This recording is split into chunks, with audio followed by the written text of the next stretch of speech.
کیوں دیا؟ مجھے میرے باپ کا نام کیوں نہیں دیا؟ یا پھر یہ کہیں کہ میں ان کا بیٹا ہی نہیں ہوں؟ اماں میں آپ کا بیٹا تو ہوں نا؟ اس نے آخری سوال نہ جانے کس خدشے کے پیش نظر کیا تھا۔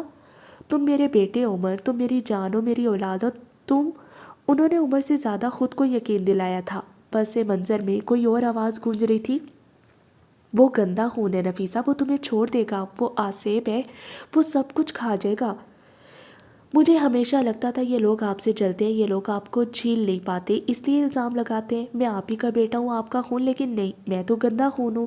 پتہ نہیں میں جائز بھی ہوں یا نہیں۔ اس کی آنکھوں میں نمکین پانی بھرنے لگا تھا۔ اماں مجھے بتائیں میرے ماں باپ کون تھے، میں کون ہوں، آپ مجھے کہاں سے لائیے؟ خدا کے لیے مجھے سب بتا دیں ورنہ میں پاگل ہو جاؤں گا۔ آپ میری ماں ہیں یا نہیں؟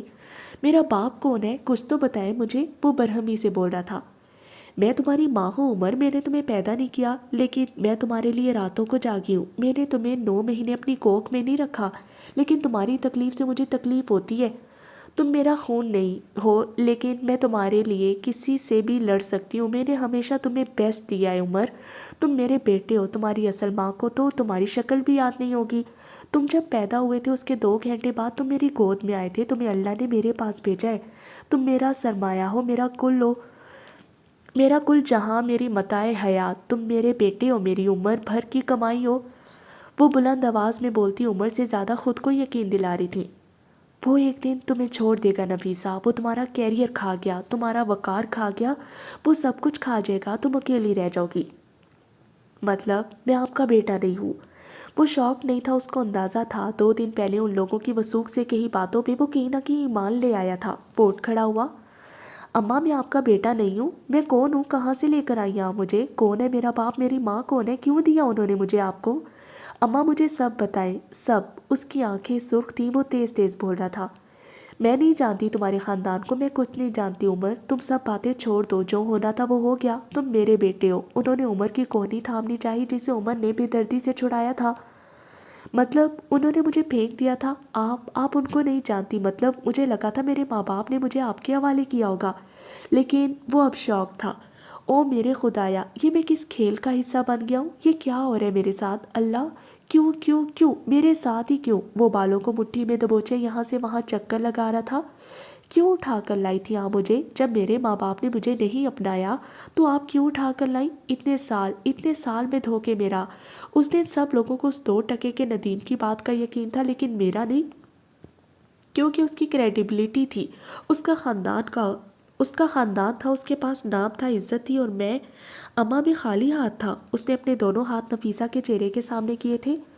میرا کوئی خاندان نہیں تھا، میری کوئی اوقات نہیں تھی، میری کوئی کریڈیبلٹی نہیں تھی، میں ایک ایسی اولاد ہے جس کو اس کے ماں باپ نے بھی قبول نہیں کیا تھا۔ یا اللہ، میری تو ساری زندگی جھوٹ تھی، میرا وجود جھوٹا ہے، ناپاک ہے، گندا ہے۔ وہ بلند آواز میں چلا رہا تھا۔ عمر میں نے تمہارے لیے سب کچھ کیا ہے، آگے بھی کروں گی، تمہارا خاندان میں ہوں، میں نے تمہارے لیے دنیا چھوڑی ہے۔ تم مجھ سے پوچھو تم کیا ہو، تم میرا پورا جہاں ہو، لوگوں کی باتوں میں کیوں آتے ہو عمر، یہ سب جھوٹے ہیں، تم میرا سچ ہو۔ وہ رونے لگی تھی۔ میں نہیں جانتی تھی تمہاری فیملی کون ہے، تم کون ہو، میں نے تمہیں کوڑے کے ڈھیر سے اٹھایا تھا، لیکن میں 1 ہفتے بعد ہی تمہارے باپ کا پتہ لگا چکی تھی۔ میں ساری زندگی تمہیں اپنے پاس رکھ کر گلٹی نہیں رہ سکتی تھی۔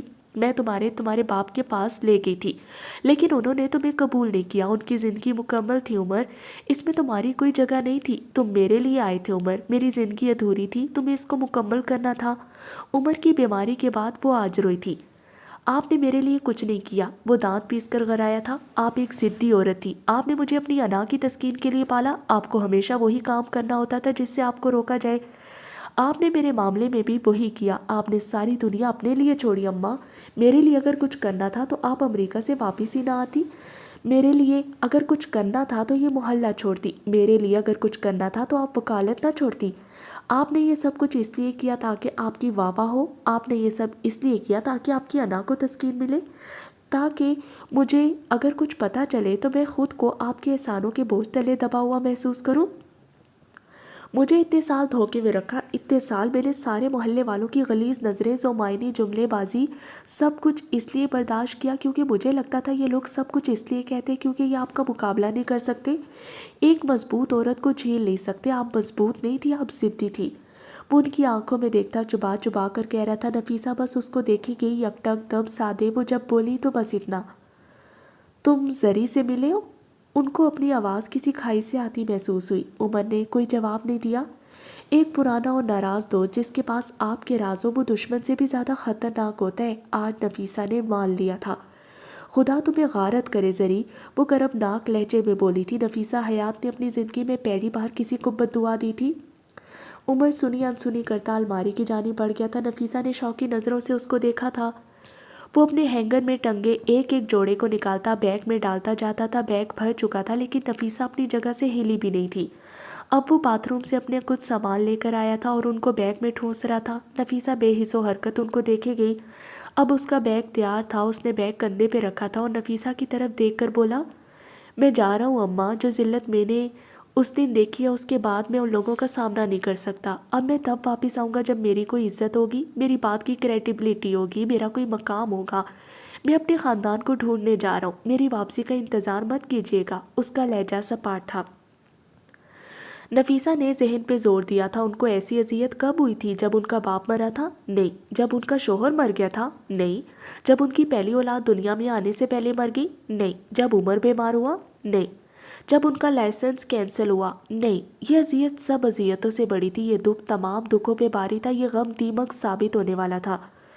عمر مت جاؤ، وہ روندے ہوئے لہجے میں بولی تھی۔ آنسو ابل ابل کر ان کی آنکھوں سے نکل رہے تھے۔ تم میرا سہارا ہو، میری اولاد ہو، تم میرے بیٹے میرا مان ہو، میرا واحد رشتہ۔ مجھے بے سہارا مت کرو، مجھے ہجر کا غم نہ دو، تم میرا سرمایہ ہو، مجھے خالی ہاتھ نہ کرو۔ عمر رک جاؤ، وہ گیلے چہرے کے ساتھ بول رہی تھی۔ آنسوؤں کی وجہ سے عمر کا چہرہ دھندلایا سا لگتا تھا۔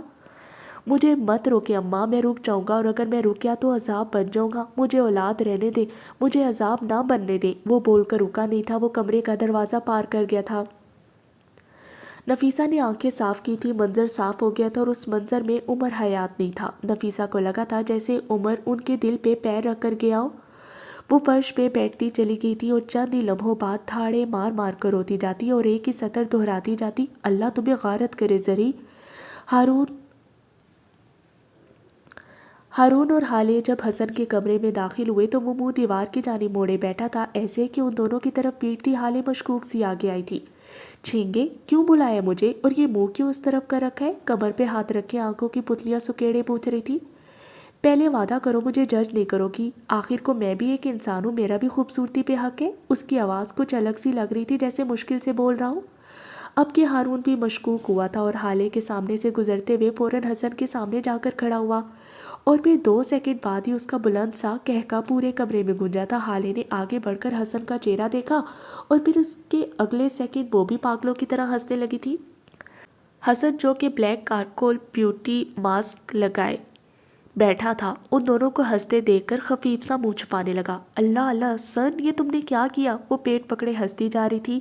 ہارون نے ہنستے ہوئے اپنا موبائل نکالا تھا اور حسن کی تصویر بنانے لگا۔ ہارون بھائی نہ کرے یار پلیز، وہ روحان سا ہو گیا۔ یہ کیوں لگایا ہے تم نے؟ وہ ہنستے ہنستے بمشکل بولی تھی۔ اس کی آنکھوں میں پانی بھر گیا تھا۔ یہی حال ہارون کا تھا۔ وہ نیچے بیٹھ کر گردن پیچھے پھینک کے ہنستا جا رہا تھا۔ میں نے یوٹیوب پہ دیکھا تھا، یہ اور عشا بدت کی شادی پہ ملنے والی لڑکی، عشا، اس کو بھی کئی بار لگے ہوئے دیکھا تھا، تو آج تمہارے کمرے میں جب گیا تو یہ مل گیا، میں لے آیا اور لگا تو لیا، لیکن جب اتارنے لگا تو میری سکن اتنا کھینچنے لگی، اتنا درد کرنے لگی، اسی لیے تمہیں بلایا اور تم ہو کے ہنسے جا رہی ہو۔ وہ جیسے رو دینے کو تھا۔